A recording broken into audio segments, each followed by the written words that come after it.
Mirëmbrëma, kënaqësi që takohemi sërish në këtë video të radhës. Unë jam Linda, gazetarja e Zërit të Diasporës, gazetarja e kësaj dritare informative që unë kam zgjedhur vetëm për ju për trajtuar tematika dhe problematika të ndryshme që kanë interes për shqiptarët e diasporës kudo në botë. Ndryshe nga herët të tjera, sot kam vendosur që të kalojmë pak nga temat politike në një temë tjetër shumë interesante, pra do kalojmë në tema sociale. Unë sot do sjell për ju një histori e migracioni shumë interesante. Personi që unë kam ftuar sot në një lidhje Skype për të biseduar dhe për të ndarë eksperiencën e tij për juve, ndodhet në Suedi. Ai është Bahtir Latifi dhe e kam në këtë lidhje Skype nga Suedia. Mirëmbrëma Bahtir, faleminderit që pranuat ftesën për të rrëfyer historinë tuaj në programin Zëri i Diasporës. Faleminderit Linda, faleminderit për ftesën.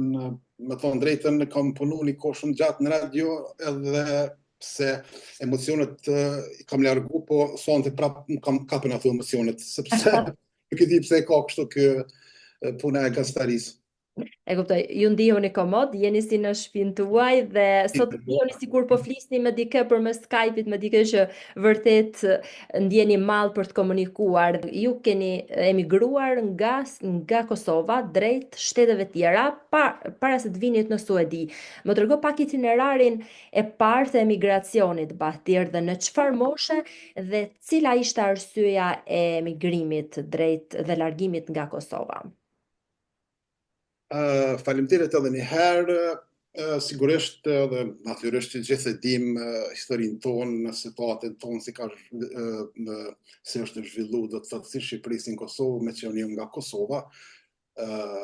Para luftës në Kosovë, vitet 98-99, kryesisht nga vitet e 90-ta, shqiptarët fillun në emigracion të padëshiruar, unë e quaj kështu, dhënshëm, për shkaqe të ndryshme, kryesisht ato politike. Pastaj edhe ekonomike, po në atë kohë më tepër ishte politike. Shumë shqiptarë të Kosovës u detyruan të largohen nga vendi, do të thotë u detyruan, që unë e quaj dhënshëm këtë emigrim, për shkak të regjimit të atëhershëm i cili kishte një trysni të madhe ndaj popullit shqiptar, dhe pjesa tjetër e rinisë ishte për shkak se pushteti atëhershëm i merrte dhe i dërgonte në vendet e luftës, se si ishte Kroacia edhe Bosnia, që do thotë edhe këta u detyruan të braktisin vendin e vet për shkaqe të sigurisë. Pastaj erdhi lufta në vitin 98-99, do thotë edhe gjatë luftës shqiptarët u detyruan me ikë një pjesë nga Kosova. Dhënë shumë largun nga Kosova, pastaj nga Kosova Shqipëria e Maqedoni, prej Maqedonisë edhe Shqipërisë edhe ata me ndihmën e Bashkisë Ndërkombëtare dhe vendeve të ndryshme u depërtuan, se dia mund ta shoj kështu, u larguan nga të vende për shkaqe sigurisë në vendet e Bashkimit Evropian. Dhe pjesa tjetër, unë i quaj kështu 3 etapa, të cilat mendoj që për një jetë njeriu janë shumë me përjetu këto, do të thotë para luftës, e luftës edhe pas luftës për shkaqe kryesisht ekonomike. E kuptoj. Dhe arsyeja juaj personale, cila ishte? Arsyeja ime ishte ekonomike më tepër.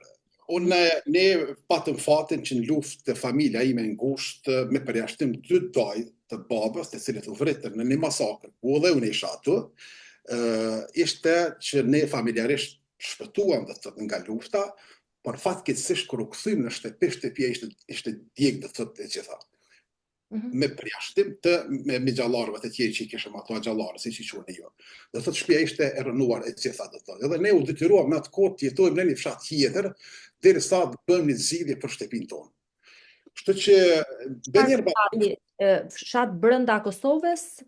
Brenda Kosovës. Po, do të thotë ne jetojmë në një periferi në qytetit Voshtrës, në një periferi do të thotë mes një fshati dhe qytetit Voshtrës 1 kilometër ato është. Do të thotë periferi në qytetit të vogël Voshtrë, afër Prishtinës, nuk kemi larg. Bahtir, çfarë moshe kishit në atë kohë? Në kohën e luftës në 98-99 isha 22 vjeçar, ndërkaq 2005-2006 ishte atëherë kur unë largova përfundimisht erdha në Suedi. Por viti i parë që ishte 2003. Pasi mbarova studimet në Prishtinë për gazetari më njëherë mbas luftës, atëherë kushtet ekonomike ishin shumë vështira. Perspektiva ishte ishte zero, do të thotë në Kosovë. Në Kosovë diçka ishte shkatëruar. Dhe ishte një familje e madhe, shtëpia ishte djegë, do të thotë gjitha. Dhe rastisht më dha mundësia me një borë motës më shku me Bahtir, si e keni përjetuar atë moment të vështirë të jetës tuaj, të kësaj ngjarje të vështirë historike edhe për Kosovën dhe në këtë rastin konkret për familjen tuaj, ku jeni përballur dhe me këtë tragjedi, le të themi? Unë kam pas fat, me thonë drejtën, familjarisht, bashkarisht me disa pjesë me qytetarë të tjerë, të cilët ishin në një masakër të 2 majit vitit 1999 në studimin e një fshat të afër Vështrës, ku atu vritën më shumë se 100 veta, dhe në mesin e tyre do të thotë të asaj turme të njerëzve që ishin më shumë të 10.000 persona, ne shpëtuam atë. Falë Zotit, dhe pas asajna nuk vanoj shumë, erdhi edhe liria. Pasi që ne e fitum lirin, atëherë dhe të thëtë ne u këthym në shtëpin tonë, shtëpia jonë ishte djegur, si shtash, dhe u dashke të bëjmë diçka për të zhvilluar, për të filluar jetën prapë prej fillimi, me ndërtu një shtëpi për të kthyr në strehen tonë, aty ku kishim mund të themi që ishte arsyeja e luftës dhe më pas arsyet ekonomike që ju detyruan juve të merrni rrugën e emigrimit. Siç ju më komunikuat drejt Italisë, Gjermanisë dhe më pas drejt Suedisë. Ishte një kushtet ekonomike të cilat mund detyruan me shkue në Itali së pari, mandej shkova në Gjermani, po një kohë shkurt aty kam 2 vëllezër, kur shkova në Gjermani e pash sakrificën e të rinjve tanë të cilët kishin punuar ndihmu, të thotë na kemi mbjetue me ndihmat e vëllezërve tanë që kanë qenë merret atëherë. Do të thotë ata na dërgoshin do të thotë hollat dhe ne kemi mbjetu deri pas luftës. Prandaj kur i pash do të thotë ata se si kishin punuar, si kishin sakrifikuar, si kishin pas mall për Kosovën, madje ditën kohë dhe frikën për shkak se gjithë kishin familjet në Kosovë, atëherë unë do të thotë e pashi do të jem pjesë patjetër e këtyre që të ndihmoj familjes time dhe të prekroj vëllezërit e mi që ishin në Gjermani. Bashkarisht me shqiptarë të tjerë të cilët ishin ardhur para luftës ose ndoshta edhe pas luftës edhe me mua për shkaqet ekonomike. Mirë, po me që nuk mund ta kisha mundësia të qëndroja në Itali dhe në Gjermani, me thonë drejtën nuk e kam menduar shumë që të vija në Suedi ndonjëherë. Për shkak se atje kisha vëllezërit e mi dhe thosha të jetoj aty me ta bashkë, por nuk kishin mundësitë edhe erdha në Suedi. Kur erdha në Suedi mbeta këtu. Arrita ta marr qendrimin atëherë më kujtohet nuk ka qenë në 2006 të njerëdha, mu ka dash me prit pak për 2 vite, mandej nëse nuk gaboj viti 2009 ishte kur edhe hypi në fuqi ligji i punës në Suedi. Atëherë më pata fatet, do të thonë gjenerata e parë që të marr në qendrim me punë në Suedi, i cili këtu e takova një mik i cili më ndihmoi mua që ta marr në qendrim përmes punës do të thotë në Suedi. Edhe nga ai vit do të thotë unë akoma jetoj dhe veproj në Suedi. E kuptoj. Përpara se të vinit në Suedi, sa kohë qëndruat në Gjermani dhe më pas në Itali, në këto 2 shtete? Në Gjermani dhe në Itali isha për një kohë shumë të shkurt, me që isha të një motrë imi atje jetonte, edhe në fakt nuk jetonte motra, po dhëndri kishte një biznes dhe ai qarkullonte poshtë lart, dhe kështu që thjesht dolëm ne ta shoqërojmë atë se cilat janë mundësitë. Mandej në Gjermani. Ishte jeta juaj në këto fillime të emigracionit në shtetin italian dhe në Gjermani, domethënë dhe puna juaj e parë në atë moshë të re, lidhja juaj me vendlindjen, Kosovën, dhe si po i përjetonit edhe ngjarjet? Ka qenë e vështirë. Ka qenë e vështirë. Unë them, është një thënie të na popullore që përdoren gjithmonë, thotë njeriu që nuk rrezohet për i të ardhmes mos vjen të msheh. Që vetëm ata që të cilët thotë kanë pas fatin me përrithu këtë kohë, këto momente të luftës dhe të migrimit, e kuptojnë se çfarë do të thotë ti jesh në luftë, e çka do të thotë ta braktisësh vendin, të detyrohesh ta braktisësh vendin për çështje sigurie, për çështje ekonomike. E një ndër ta isha dhënë. Absolutisht nuk ishte e lehtë. Mbasi mbarova studimet në Prishtinë, mendoja të vazhdoja dhe të kontribuoja për vendin tim. Po kushtet e vështira ekonomike familjare dhe kontributi i vëllezërve të mi të cilët kishin bërë merret në Gjermani. E ndjeva vetë shumë detyruar të shkoj jashtë për një kohë shkurt, të ndihmoj familjen time, edhe pse në jetën kohën mendoj që në momentet që ti ndihmon familjen tonë, ke ndihmuar dhe shtetin tonë. Drejt. edhe kështu do të thotë veprova, me mendova, edhe kështu veprova deri në kohën e pandemisë të vitit 2019. Ishte një kohë, me thonë drejtën, emergjence për mendimin të me quaj ashtu, sepse Kosova derisa u zhvillu pak, derisa u pastru nga ja, të cilja gjithçka që kishte ndodhur në luftë, do të thotë ishte një lloj kohë emergjence dhe momentit që ne erdha këtu, detyra e parë ishte me punu dhe me dërgu të holla në Kosovë. Dhe thotë sikur se gjithë që shqiptarët. Dhe thotë, ne s'kemi pas asnjë gjë aty poshtë, asnjë gjë, domethënë s'kemi pas. Është dash prej fillime me fillu një shtëpi, prej fillime do të thotë me fillu gjithçka pas luftës. Edhe kjo ishte ajo që mua më detyroi me ardhë, e ndjeva vetëm shumë të obligueshëm e me ardhë me ndihmu familjen time, edhe njëkohësisht edhe shtetin, sepse po mos ishin edhe mërgimtarë të tjerë, sigurisht që edhe shtetin do të kishte shumë vështirë që jemi sot ku jemi këtu. Sepse edhe lufta u bë me mërgimtarët, edhe lufta u përkrah shumë, u ndihmu të thotë shumë, dhe falë tyne, atëherë do të thotë edhe luftëtarët e lirisë patën shumë lehtë, sepse do të thonë ndihmë shumë më madhe. E kuptoj. Pra, mos sharo vetëm një gjë. Sa vite që keni qëndruar në Itali dhe në Gjermani dhe më pas, në çfarë viti jeni larguar nga aty, se dua që 2003 kam qenë 2003-2004 në Itali, po një kohë të shkurt, ndoshta 2 muaj 3 kam nejt atje, mandej kemi unë këtu në Kosovë dhe përfundimisht në 2006 kam ardhur në Suedi. Suedi, pra nga 2006 dhe deri sot ti ke qëndruar në Suedi. Pra mund të themi rruga jote e gjatë e emigracionit është në Suedi dhe duhet të përqendrosh këtu për të kuptuar fillimet e tua të para të rrugtimit në këtë shtet dhe vështirësitë ndoshta për të pajisur edhe me dokumenta, si ka qenë kjo për juve? E vështirë ka qenë, edhe nuk kam menduar që do të qëndroj kaq gjatë në Suedi. Absolutisht. Çfarë kishit menduar? Cili ishte plani juaj? Pra që ju do vinit një periudhë të shkurtër vetëm sa të merrnit veten ekonomikisht dhe të riktheheshit në atë dhe? Do të thotë unë erdha sikur shqiptarët e tjerë. Ne erdhëm këtu edhe nuk dinim se kur do të kthehemi, po shpresa ishte më u kthy menjëherë.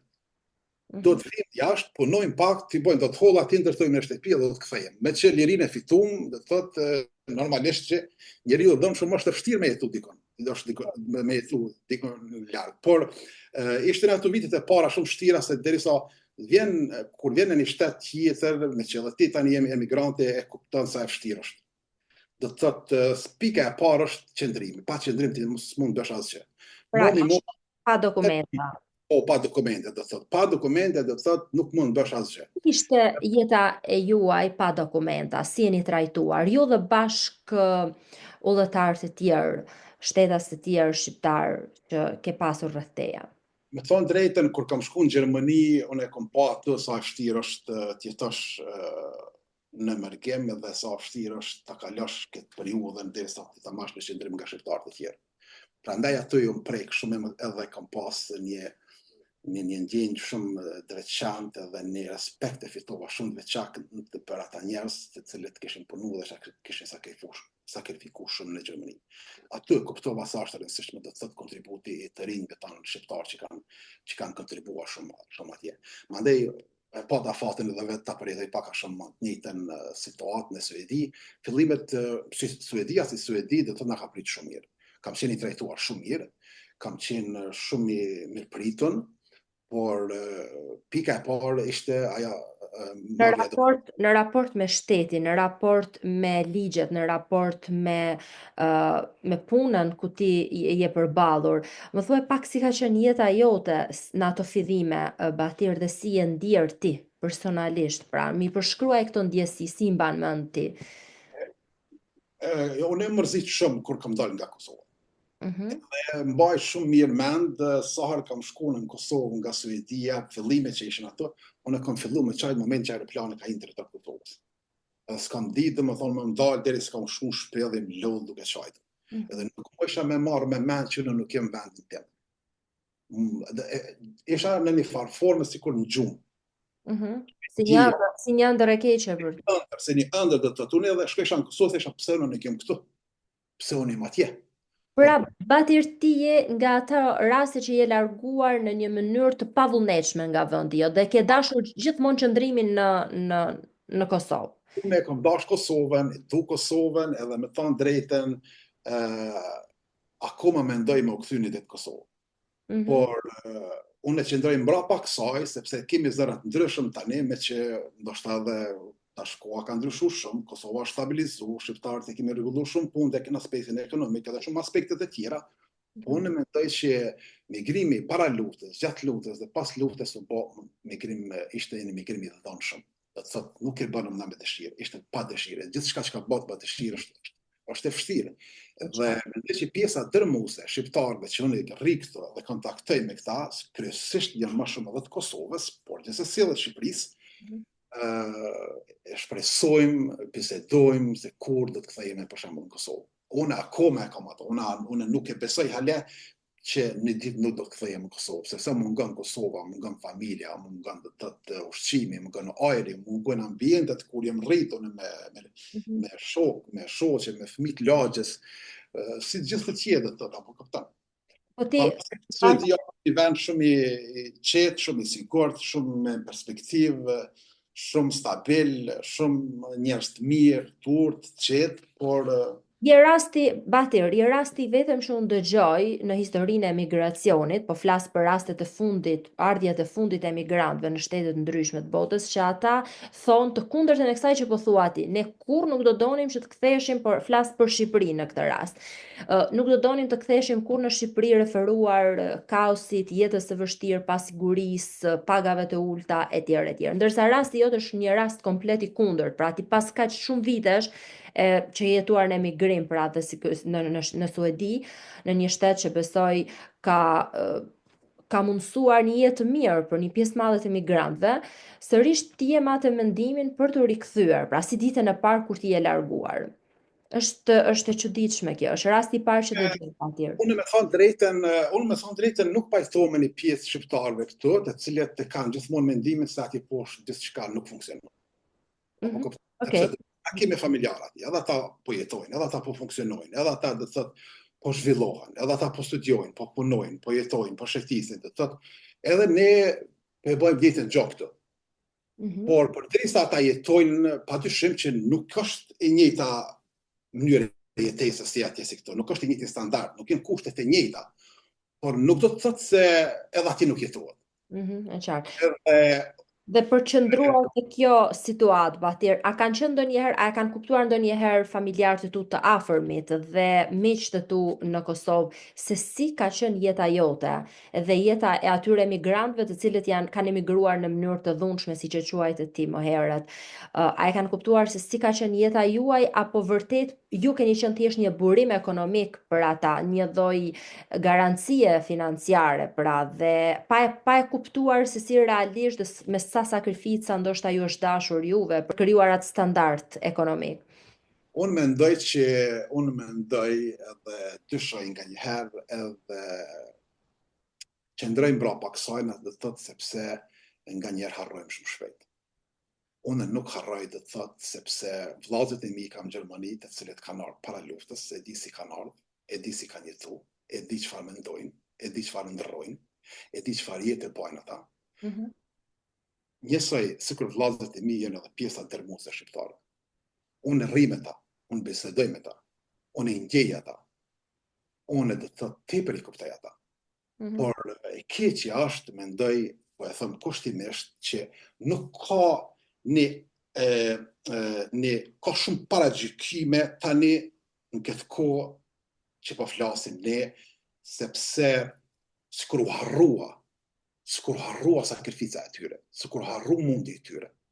Do të thotë, unë e mbaj mend shumë mirë, dhe jo nuk nuk kanë qenë shumë vitet që mos mbaj mend, do të thotë, ne kemi pas, si thash, një nevojë urgjente me ndërtu shtëpia, me ble ushqim pas luftës. Do të thotë, nuk kanë qenë zërat njëjtë sikur tani. Nuk jetohet Kosovë, nuk jetohet jashtë, për shembull. Atëherë kanë qenë gjithçka me jetu jashtë, me dal jashtë, të gjithë. Sot nuk dalin, nuk e mendoj ditën gjatë. Pse nuk e mendoj ditën gjatë? Për faktin se Kosova ka ndryshuar, se Kosova është zhvilluar, Kosova ka ecë përpara, kanë evoluar shumë gjëra atje. Por Evropa nuk është e njëjta që ka qenë përpara. Prandaj domethënë ata që kanë ardhur dhënshëm në atë kohë, koma mendojnë më u kthy. Po a di pse s'kthehen? Kthehen se do të thotë ata tani janë prind. Fëmijët e tyre tani kanë lind në Gjermani. Fëmijët e tyre tani kanë lindë në Suedi. Tani Të janë të detyruar për shkak të një situate tjetër jetësore, pra Pra. detyrim për qëndruar. pra, do të thotë ata Për të larguar tani detyrim për qëndruar në shtetin ku ata kanë emigruar. normale që njeriu kur të vjen këtu mund të adaptohet shumë shpejt në një vend ku janë kushtet normale. Kudo që të shkosh, njeriu si i tillë është i krijuar të ketë liri, të ketë ekonomi, të ketë lëvizje të lirë, të ketë mundësi të shkollimi, ketë mundësi të punësimi, edhe normalisht që ne jemi adaptu këto. Por tash momentet që mendon ti mu kthy në Kosovë, ndoshta mund ti përballoj kushtet e Kosovës, por nuk mund ti përballojnë fëmijët e tanë që janë lind këtu. Edhe gjithmonë ata jetojnë me një farë shpresë, okay, hajde edhe pak ndoshta po ndreshin kushtet dhe do kthehemi. Pse ndërtojmë shtëpia në Kosovë? Pse kemi ndërtu, kemi ble banesat të gjitha atje? A diti që edhe suedez kam pas shumë herë rast me pyet, si është e mundshme, çka është puna juve kështu, ju punoni këtu, dërgoni lek atje edhe ndërtoni atje. Po ne dërgojmë lek atje dhe ndërtojmë atje sepse ne kemi dalë dhunshëm e ne po shpresojmë u kthyen në vendin tonë. Pavarësisht që kushtet edhe jeta këtu dhe mikpritja është shumë e mirë, neve po na mungon Kosova. Ne jetojmë fizikisht këtu, po shpirtin e kemi atje, zemrën e kemi atje, knatësinë e kemi atje. Ne jetojmë, do të thotë, ne jetojmë në vetëminë në gërbet. Se, Bahtir, ma përshkruaj pak të ndjenjë sociale dhe psikologjike të emigracionit dhe të emigrantëve dhe të referuar dhe përvojës tënde. Pse ke gjithë këtë domosdoshmëri për të rikthyer në vendin tënd? Çfarë vërtet ke përjetuar, domethënë, është një lloj izolimi social dhe psikologjik jeta në emigrim që të bën të mendosh ty që rikthimi në atë dhe është një domosdoshmëri? Varësisht edhe si shohin gjërat njerëzit, unë për shembull kanë qenë gjithmonë dy gjëra shumë të rëndësishme në jetën time, familja dhe vendi. Unë jam edukuar në atë frymë, jam edukuar në atë platformës që kam menduar gjithmonë që kontributi ndaj familjes dhe shtetit tim jep kuptim jetës time. Pikërisht për këtë shkak unë erdha jashtë. E ke realizuar këtë mision, Bahtir? E ke realizuar këtë mision? Mendon që është përfunduar me sukses nga ana jote? Po, unë shpirtërisht ndjem shumë i qetë tani, sepse familja jame ekonomikisht qëndron ashtu siç kam dashur. Shpirtërisht ndjem i qetë për faktin se unë i kam mbështetur rinin tani pas luftës që të studiojnë, që të shkojnë, të shkollohen, për faktin se ne s'kemi pasur mundësi askurrë që ata i kanë sot.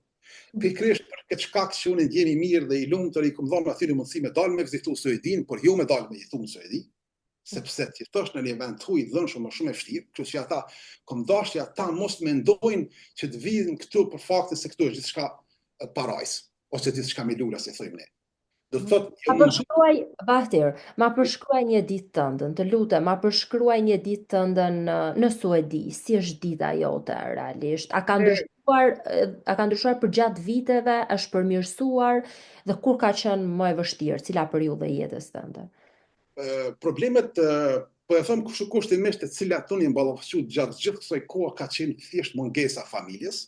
Edhe mungesa e rrethit shoqëror që ne jemi rritje dhe me mësu me ato atmosferat tonë. Dhe unë jam ndërtu këtu, unë jam formu këtu, unë jam forcu këtu, unë jam mu ka rrit dashnia shumë për vend ma shumë se sa që kisha atëherë. Unë e kuptova shumë ma shumë rëndësinë e familjes këtu, unë e kuptova shumë ma shumë rëndësinë edhe të familjes edhe të vendit kësa isha këtu. Edhe momentet që po marrë Suedi, unë e kam pas një interes shumë të madh me pasë ku janë shqiptarë, çfarë bëjnë shqiptarët. Unë e takova tani një grup shqiptarë të cilët në atë kohë kishin hapur një shoqat, një qendër kulturore shqiptare këtu, dhe unë bashkangjita me njëra ato. Për fakti sepse në aspektin ekonomik dësha të ndihmoja familjen, po në anën tjetër në aspektin profesional dësha që të jem pjesë e shqiptarëve të tjerë të cilët bëjnë një kontribut për vendin tim. Dhe aty një shqiptar, edhe ishte qendër kulturore shqiptare që kishte filluar me një revistë kulturore, mandej mbas një muaj dite, me që kisha një përvojë në Kosovë, ne filluam edhe në radio. Dhe më thonë në radio në zërin Shqip, vitin 2008 ishte transmetimi i parë, ato fillova unë me disa shqiptarë, dhe për deri vitin e 2024 unë kam punuar me shumë shqiptarë, ato me aktivitete kulturore, kemi prezantuar gjuhën, kulturën, traditën, zakonet tona në shoqërinë suedeze. Por njëkohësisht kemi pas rast edhe të punojmë edhe për në një farë forme ta bëjmë edhe prezantimin e shoqërisë suedeze në vende tjera si Maqedoni, Shqipëri dhe Kosovë. Për shembull, kemi pas ditët e letërsisë suedeze, Maqedoni, Shqipëri, Kosovë, kemi zhvilluar çdo vit do të thotë anasjellta, do të thotë këtu kemi folë dhe kemi vepruar duke prezantuar shqiptarin, ndërkaq kur kemi shkuar atje kemi prezantuar Suedin. Ka qenë një farë kombinimi shumë i mirë dhe kjo ma ka dhënë një përvojë shumë të mirë dhe më ka ndje një farë më ka plotësu pak që do të thotë po jam edhe në aspektin ekonomik, po edhe atë profesional që të jem pjesë edhe e familjes, po edhe shoqërisë, edhe vendit tim. E qartë. A keni krijuar familjen tuaj në Suedi? Keni fëmijë? Jo, unë nuk kam kriju familjen time për shkak se siç thash, gjithmonë shpresa dhe dëshira më kthy në Kosovë një ditë, edhe deri në kohën e pandemisë unë nuk kam ditë fare me mendu se cili vit është, pa vite po i bojoni edhe kush Me sa kuptoj, pastor, ju keni mohuar veten tuaj për t'ju dedikuar familjes, kontributit tuaj ndaj tyre dhe ndaj shtetit Kosovës. Unë A mund të themi që ju keni lënë veten tuaj në harres për të realizuar pikërisht këtë lloj misioni që ju kishit vendosur vetes? Në fakt nuk e kisha menduar që do të ndodhë kjo, por në realitet kështu ka ndodhur. Dhe vërteta është kjo. Pikërisht kjo është e vërteta, sepse unë harrova që jam dikon edhe nuk deja të mendoja diçka tjetër domun përveç familjes edhe vendit tim për të bërë diçka, për të lënë zhurmë, si thonë, pavarësisht që ishte një kohë shumë e vështirë, por megjithatë unë nuk u dorëzova dhe bëm çka bëm si shumë shqiptarë të tjerë, të cilët sakrifikuan shumë, u munduan shumë, bën shumë dhe prandaj jemi sot edhe ku jemi. Me thënë drejtën, ndjehem shumë i plotësuar tani. Ndjehem shumë rahat në shumë aspekte, por nuk ndjehem për faktin sepse mungon shumë Kosova dhe mungon shumë familja jam.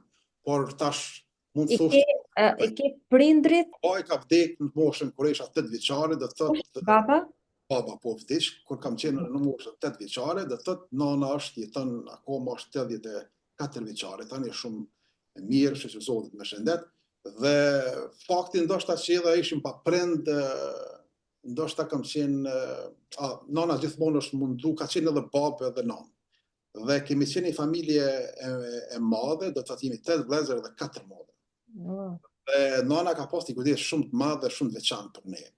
Ne jemi mundu gjithmonë të respektojmë nanën shumë, dhe jemi mundu që të jemi sa më afër me njëri tjetrit, sa më shumë të ndihmojmë njëri tjetrit në mënyrë që të zhvillohemi dhe të mos kemë, si thonë, të lashëm me askën, sepse nana gjithmonë din si zakonisht shqiptarët, nënat tona që kanë respekt për atë respekt, kujdes, mos bë probleme, po nëni jetoni, gjallënoni, mësoni, apo këtan, këto kanë qenë qillat e sajna gjithmonë dhe janë edhe sot. Edhe kjo më detyroj kjo në një farë forme me kthy nanës ta, me kthy vllazëve të mi të cilët kishin bërë shumë edhe për mua. Kjo është obligimi im që e ndjeja do të thotë për familjen edhe vendin tim. Gjithmonë njeriu bën çfarë ka mundësi, nuk mund të bëj më shumë. Unë e bëra ato që kisha mundësi dhe vazhdoj ta bëj ditën gjatë sot, edhe kjo më bën më unë mirë. Përderisa i kam ju po mendoni të ktheheni në Kosovë apo jo? Çfarë si do ishte jeta juaj e rikthimit? Mendon që është një rikthim që ju garanton një jetë normale dhe më të mirë dhe më të lumtur se sa jeta që ju keni aktualisht në Suedi? Po ndoshta kjo është edhe dilema pak që po na mban, domethënë peng këtë. Apo kupton, se këtu ne kemi, unë kam një punë, kam një siguri, kam një qetësi, kam një. Ju a do riktheheshit? Jeni vendosur për të rikthyer? Nuk kemi i vendosim për të rikthyer, por nuk kemi vendosur kur do të kthehem. Sepse herë shoh mundsinë çfarë mund të bëj atje kur kthehem, si mund të lidhem me punën, çfarë unë ndoshta mund të besoj që kontribuoj në shtetin tim. Kjo është arsyet. Mandej komuniteti, a mund pavarësisht që është veni jam, gjeneratat kanë ecë, shoqëria ka shkuar, ka ndryshuar shumë gjëra, mandej mendësia mes popullit suedez dhe popullit shqiptar dallon shumë, unë mendoj, shumë dallon, edhe kjo është një pjesë e cila më vështirëson nganjëherë, për faktin sepse nuk e di, nuk kam dëshirë të keq kuptoj më shumë, por ka shumë parregullësi të cilat na prekupojnë gjithëve. Edhe kjo është ndoshta njëra ndër arsyet e mia të cilat unë i pritoj asoj rrugë me marr, sepse 18 vite të jetosh në një vend kur dikush thot në 10 orë takohemi edhe të vjen 5 minuta para 10 orës, do të është një respekt, edhe është një kulturë e cila do të është e vështirë me u gjetë na. Do ta kisha testu vetveten, ndoshta më u kthy në vend timin, me pasë si po ndjem. Kjo është ndoshta pak a shumë që e mendoj, me u kthy, me provu vetveten se sa mund të adaptohem, pavarësisht që në shumë gjëra nuk dyshoj që mund të adaptohem, sepse është vendi im, aty jam rrit, aty jam zhvillu, edhe aty kam familjen time, aty mund të krijoj prapë shoqëri, është vendi im. Por gjithsesi Familja ke vetëm nënën apo ke dhe të afërm familjar tjerë? Atje do të thotë kemi, me thënë drejtën, tani pjesa e madhe e familjes jemi jashtë. Në Gjermani, Zvicër edhe Suedi tani une. Nuk kemi edhe familje rrethit ngushtë që jemi shumë, por me që thatë, prapë i kam, do të thotë. Nona është, mjafton për mua që tjetë nona, kem 3 vllazër në Vushtrë që jetojnë, edhe 3 mota të mia i kam ato, që kishin mjaftuar mua për më kthy ato. Po të shoh, po megjithatë derisa të vjen ajo koha, ai moment, ndoshta përpiqem të shkoj sa më shpesh. Unë arrita me dalë ato si shumë shqiptar tjerë, të cilët do të pa u përgatit fare i mjarë të kemi hapë biznese. Unë mendoj që është shumë e arritje e madhe, edhe është pa besueshme nga njerë se ç'është kemi ardhur, çfarë kursesh, edhe ku kemi ardhur, edhe ku kemi hapë biznese, edhe ku kemi zhvilluar, ku kemi ndërthuar, edhe këtë shoqëri, edhe kemi kontribuar në këtë shoqëri, sepse në suedezët më i thonë me hapni biznes, ai nuk mund të hapni biznes, nuk e hapni biznes pa shku me marr shumë informacione, pa u edukuar shumë mirë. Mandej me hapën në biznes. Ne kemi hapë bizneset në asidense kemi pas, ka nesha ka qarsh biznesi. Po ndoshta që na detyroi situata aty poshtë, e kishëm vetëm familjen në kokë, e kishëm vetëm thjesht atë dëshirën tonë me u zhvillu familja sa më shpejt. A mund të rikthemi pak tek ai momenti ku ti fillove rrugën e migracionit në shtetin suedez dhe fillimet e tua, çfarë pune ke bërë fillimisht, sa e vështirë ka qenë? Të lutem apo shkruaj këtë moment dhe më trego pastaj si ka qenë kontributi jot financiar ndaj familjes. Unë kur para, domethënë si ishte kjo? Unë tregova, përfundova gazetarinë në Prishtinë, mbundova në media të shkruara pak, media ishte një agjenci lajmeve, dhe ato e shihja vetes që të vazhdoja për të kontribuar shtetin tim. Kur erdha në Suedi, atëherë ndryshoi diçka tonë. Sepse nuk e kisha menduar kur neve vetvete që të jam në një punë të tillë çfarë e bëja në Suedi. Çfarë pune konkretisht? Çfarë pune? Kam pasur qëndrimin në ndërtim atë kohë kur kam hapur ndërtimin, pavarësisht që një pjesë ndërtimit e pëlqej edhe sot, sepse unë kam tani këtu një shtëpi që vetë po nuk edhe e punoj, e bëj shumë me kënaqësi. Por do të thotë ndërtimi dhe gastari ishin 2 profesione shumë kontra njëra tjetrën. Por unë që qëllimin e kisha me realizuar dëshirën time për cilën e shoh. Prandaj e bëra sikur ishte shumë shqiptar që e bënë, do të thotë. Erdhëm për me drejt ekonominë familjare. E kuptoj. Punoje në ndërtim, punoje në ndërtim, në çfarë moshe kishe kur e ke nisur këtë punë? 27 atë kur erdha, domethënë unë erdha në 27. Edhe 8 vite më mor derisa unë mora qendrimin në Suedi. Kalum 8 vite të thotë. Pra të emigrantët e brezit tënd kanë ardhur me këtë ide për të bërë lek, për të bërë shtëpi dhe për të kthyer në shtëpitë e tyre. Unë mendoj se për të gjithë kështu kanë ardhur dhe të gjithë kanë jetuar deri vonë kështu edhe akoma jetojnë një pjesë e madhe njëri për të kthyer. Dhe a mendon që është një plan i mirë menduar ky dhe që vërtet ka dhënë rezultatin e duhur? Mendoj nganjëherë më vjen keq sepse ne hasim akoma kanë njerëz do keq kuptime me njëri tjetrin kurse tani po shkojmë, nuk po e them vetëm, po e them shumë të tjerë.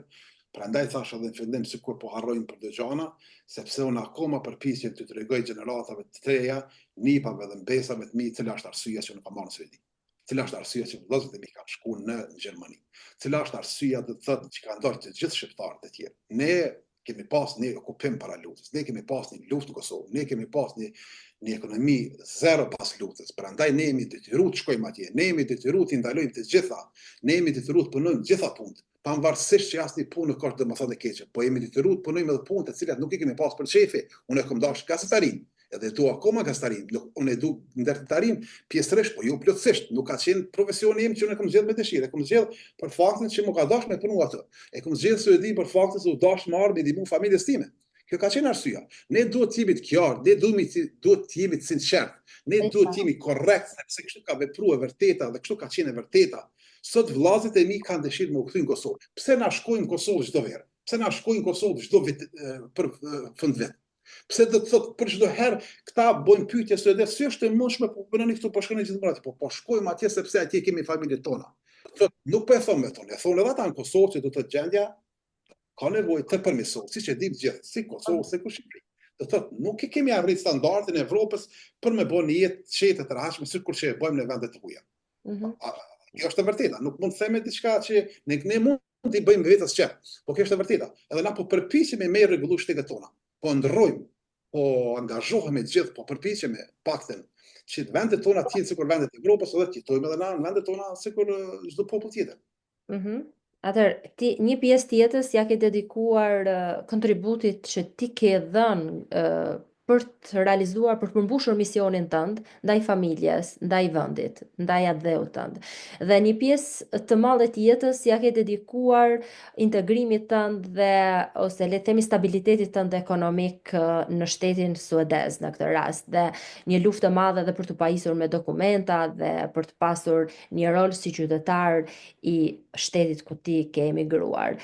Por realisht ti nuk po e gjen veten, dukesh që nuk je i lumtur 100% as në Suedi, por edhe për të rikthyer në Kosovë ende nuk e ke një përgjigje brenda vetes.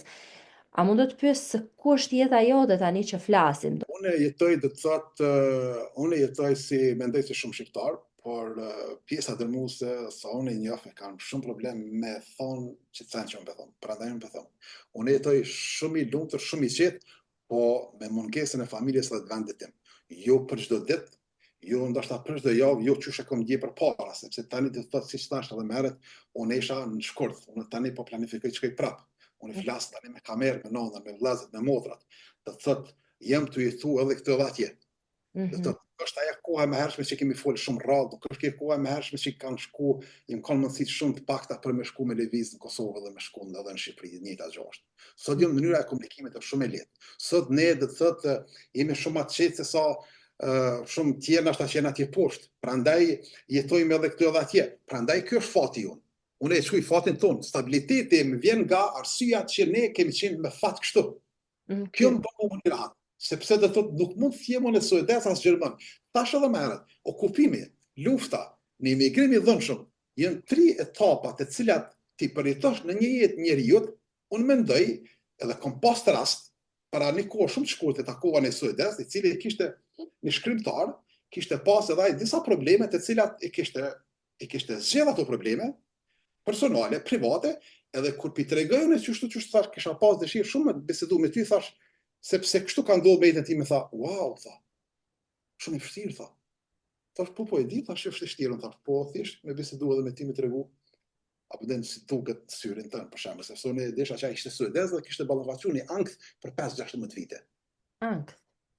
Ankth për 5-16 vite, mandej ai është shëru dhe tani kishte botuar një libër për të shëruar të tjerët. Unë e mora librin edhe për lexoj, wow, thash, ky sot 16 vite ka pas një ankth suedi këtë standard, po nga Kosova, nga lufta, nga okupimi. Prandaj unë thash që ne shqiptarët jemi shumë të fortë.